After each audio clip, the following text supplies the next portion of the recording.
Os contaxios de COVID-19 seguen disparados en Galicia, por iso a Xunta, asesorada polo Subcomité Clínico, prorrogará as restricións implantadas a fines de decembro para reducir a interacción social. Iso sí, con algún cambio, a prohibición de reunións de non conviventes entre as 3 e as 6 da madrugada para evitar festas será só nas noites da fin de semana. Limitamos os fines de semana, que é cando se produce máis interacción, o toque de non queda.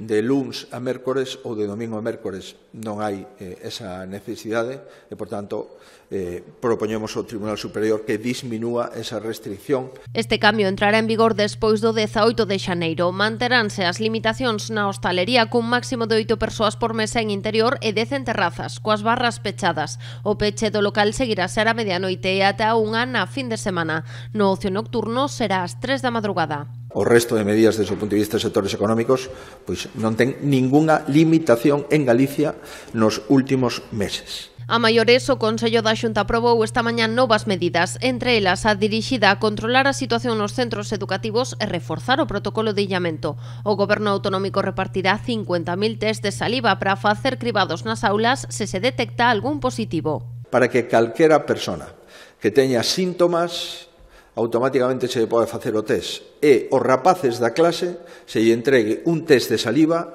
para que na madrugada ou no momento que se levantan o día seguinte podan facer un test de saliva e poder acreditar se están contaxiados ou non están contaxiados e evitar así os contaxios nas aulas. Outro dos cambios refírese á tramitación das baixas laborais dos pacientes COVID-19. En Galicia, a baixa e a alta tramitarase ao mesmo tempo, de xeito automático.